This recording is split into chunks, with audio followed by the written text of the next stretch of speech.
MS Word, Microsoft Word 2007 ആണ് നമ്മൾ പറയുന്നത്. ഇതില് ഇതാണ് നമ്മുടെ ഒരു വേർഡ് ഡോക്യുമെന്റ് ഓപ്പൺ ചെയ്യുമ്പോഴുള്ള ഒരു സ്ക്രീൻ ഇങ്ങനെയാണ് ഇരിക്കുന്നത്. നമുക്കറിയാലോ എന്തിനാണ് നമ്മൾ MS വേർഡ് യൂസ് ചെയ്യുക. നമ്മൾ MS ഓഫീസിൽ വേർഡ്, എക്സൽ, പവർ പോയിന്റ് ഒക്കെ നമ്മൾ പഠിച്ചിട്ടുണ്ട്. എന്തിനാണ് വേർഡ് യൂസ് ചെയ്യുക? നമുക്ക് ഇൻട്രൊഡക്ഷൻ ഉണ്ട്, ജസ്റ്റ് ഒരു ഇൻട്രൊഡക്ഷൻ മാത്രമേ പറയുന്നുള്ളൂ. നമുക്കറിയാം കുറച്ച് നോട്ടുകളോ ലെറ്ററുകളോ അല്ലെങ്കിൽ റിപ്പോർട്ടുകളോ ഇങ്ങനെ തുടങ്ങിയ കാര്യങ്ങളൊക്കെ എഴുതുന്നതിന് പകരം നമ്മൾ ടൈപ്പ് ചെയ്ത് ആ ഒരു മാറ്റർ ഉണ്ടാക്കുക അല്ലെ. അതിന് വേണ്ടിയിട്ടാണ് നമ്മൾ എന്ത് യൂസ് ചെയ്യുന്നത്? MS വേർഡ് അല്ലെങ്കിൽ മൈക്രോസോഫ്റ്റ് വേർഡ് യൂസ് ചെയ്യുന്നത്. പിന്നെ എന്താ നമ്മൾ അതിൽ എന്തിനു വേണ്ടിയിട്ടാണ്? നമുക്ക് ഒരുപാട് കാര്യങ്ങൾ അതിൽ എഡിറ്റ് ചെയ്യാനായിട്ട് സാധിക്കും. അതുപോലെ നല്ല വൃത്തിയിൽ നമുക്കത് ഫോർമാറ്റ് ചെയ്ത് അതിന്റെ അലൈൻമെന്റ് ഒക്കെ കറക്റ്റ് ചെയ്ത് അങ്ങനെ എഡിറ്റിംഗ് സാധ്യമായിട്ടുള്ള ഒരു ആപ്ലിക്കേഷൻ സോഫ്റ്റ്വെയർ ആണ് MS വേർഡ് എന്ന് പറഞ്ഞു കഴിഞ്ഞാൽ.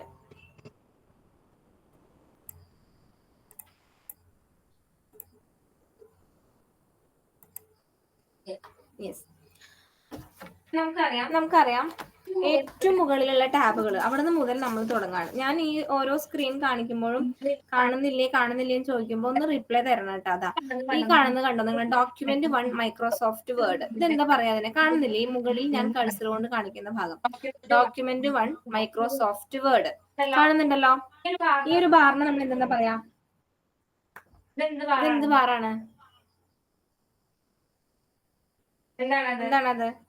ഒരു ഹൊറിസോണ്ടൽ ബാർ ആണ്. Top of the word window. ഒരു വേർഡ് വിൻഡോന്റെ ഏറ്റവും ടോപ്പ് ബാറാണ്, ഏറ്റവും മുകളിലുള്ള ഒരു ബാറാണ്. അതിനെ നമ്മൾ പറയുന്ന പേര്. അവിടെ നമ്മൾ ഡോക്യുമെന്റിന്റെ നെയിം ഉണ്ട്. അപ്പൊ എന്തായിരിക്കും അതിനെ പറയാ? എന്ത് ബാറാണത്?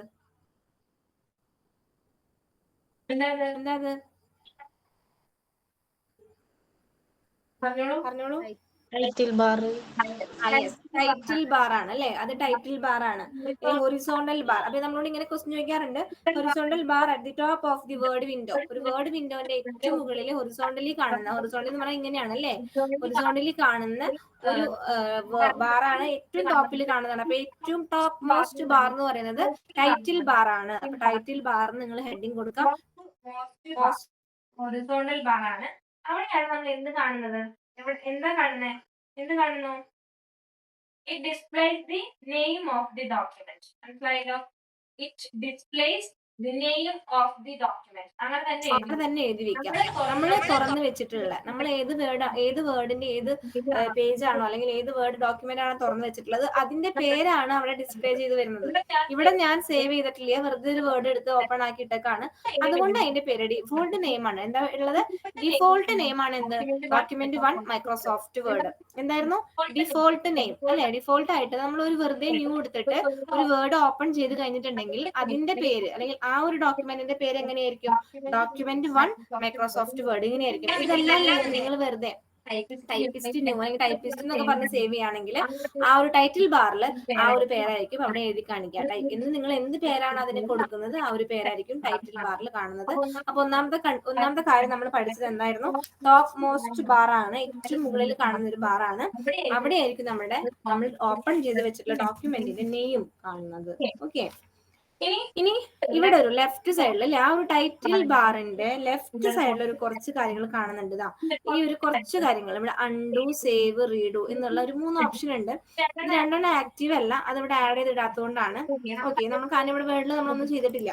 ഞാൻ കുറച്ചു കാലം ടൈപ്പ് ചെയ്തു, നമ്മൾ അതിനെ കളഞ്ഞിട്ടുണ്ടെങ്കിൽ അത് ഇവിടെ ആക്റ്റീവ് ആയിട്ട് നിൽക്കും. കാരണം അപ്പോഴാണ് നമ്മൾ ഒരു ആക്ഷൻ അവിടെ നടന്നത്. റീഡു വരണമെന്നുണ്ടെങ്കിൽ കേട്ടോ, അൺഡു റീഡു വരണമെങ്കിൽ. അപ്പൊ ഇങ്ങനെ കുറച്ച് കാര്യങ്ങൾ ഇവിടെ കാണുന്നുണ്ട്. സേവ്, അൺഡു, റീഡു കാണുന്നുണ്ട്. ഇതിന് നമ്മൾ എന്താ പറയാ?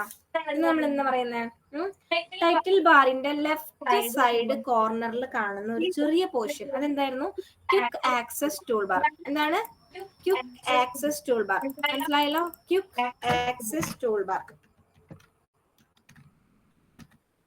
എഴുതി വെക്കാം കേട്ടോ. ക്വിക്ക് ആക്സസ് ടൂൾ ബാർ ആണ്. എന്താ അവിടെയുള്ള ക്വിക്ക് ആക്സസ് ടൂൾ ബാറിൽ എന്താണുള്ളത്? അതെന്ത് ബാറാണ്? ബാറാ? എന്താ പറയാ? Customise quick access tool bar. Customise quick access tool bar. മനസ്സിലായോ? കസ്റ്റമൈസ് ചെയ്യാം. അതായത് ഞാനിപ്പോൾ ടൈപ്പ് ചെയ്തപ്പോഴാണ് ഇവിടെ 3 ബട്ടൺ ആക്റ്റീവായി വന്നത്. നമുക്ക് അതിനെ കസ്റ്റമൈസ് ചെയ്യാന്ന് പറയാൻ കാരണം എന്താ? എന്തുകൊണ്ടാണ് തന്നെ കസ്റ്റമൈസ്? നമ്മളെങ്ങനെയാ കസ്റ്റമൈസ്ഡ് ഡ്രസ്സ് അല്ലേ, നമുക്ക് ഇഷ്ടമുള്ള തരത്തിൽ ഡിസൈൻ ചെയ്തിട്ടുള്ള ഡ്രസ്സ് എന്നൊക്കെ നമ്മൾ പറയും. അപ്പൊ കസ്റ്റമൈസേഷൻ നമുക്ക് നമ്മുടെ ഇഷ്ടമുള്ള രീതിയിൽ നമുക്ക് അതിനെ കസ്റ്റമൈസ് ചെയ്യാം. അപ്പൊ ഇവിടെ ഒരു ഡ്രോപ്പ് ഡൗൺ ലിസ്റ്റ് കിടക്കുന്നുണ്ട്. ഡ്രോപ്പ് ഡൗൺ കണ്ടോ, കാണുന്നുണ്ടോ? Customise quick access tool bar എന്നാണ് ഹെഡിങ്. അവിടെ ഒരു ഡ്രോപ്പ് ഡൗൺ ലിസ്റ്റ് കിടക്കുന്നത് കാണുന്നുണ്ടോ? കാണുന്നുണ്ട്. അതിലുള്ള കാര്യങ്ങൾ new, open, save, email, quick print, print preview, spelling and grammar, undo, redo, draw table, more commands, show below the ribbon. ഇത്രയും കാര്യങ്ങൾ ഇവിടെ നമുക്ക് ഇതിനെ കസ്റ്റമൈസ് ചെയ്യാം. ഇവിടെ 2-3 ടിക്ക് കൊടുത്തിട്ടുണ്ട്. ഈ ടിക്ക് കൊടുത്തത് മാത്രമേ ഇപ്പോൾ ഇവിടെ കാണുന്നുള്ളൂ. നമുക്ക് ഇനി ന്യൂ വേണമെന്ന് വിചാരിക്കും. അപ്പൊ ഞാൻ ന്യൂമ ക്ലിക്ക് ചെയ്തു. അവിടെ ന്യൂ വന്നു കണ്ടോ. അവിടെ ആ ന്യൂ എന്ന് പറയുന്നത് അവിടെ നമ്മളവിടെ കഴ്സർ കൊണ്ടുവയ്ക്കുമ്പോൾ കാണും Ctrl+N create A new document. അത് അവിടെ ഉണ്ടായിരുന്നില്ല, നമ്മളത് അവിടെ കൊണ്ടുവന്നതാണ്. ഇനി നമുക്ക് വേണമെന്ന് വിചാരിക്കാം. നമുക്ക് ഇമെയിൽ വേണം പെട്ടെന്ന് എടുക്കണമെങ്കിൽ. അവിടെ ഇമെയിലും വന്നു. നമ്മൾ ഇതിനെ ക്ലിക്ക് ചെയ്ത് കൊടുത്താൽ നമുക്ക് നമ്മുടെ ഇഷ്ടത്തിന് അതിനവിടെ ഡ്രോ ടേബിൾ വേണം, അത് വരയ്ക്കാം. ഇനി നമുക്ക് ഇതിലൊന്നും വേണ്ട. നമ്മൾ എന്ത് ചെയ്താൽ മതി? ഇങ്ങനെ ടിക്ക് ചെയ്ത് കളഞ്ഞു കഴിഞ്ഞാൽ അതൊക്കെ പൊക്കോളും. പോയി. ഇമെയിൽ വേണ്ട, ന്യൂ വേണ്ട. കണ്ടോ, ഇതാണ് എന്ത് customized quick access tool bar. അപ്പൊ നമ്മുടെ ടൈറ്റിൽ ബാറിന്റെ ലെഫ്റ്റ് കോർണറിൽ കാണുന്ന ഒരു ചെറിയൊരു പോർഷൻ ആണ് ക്വിക്ക്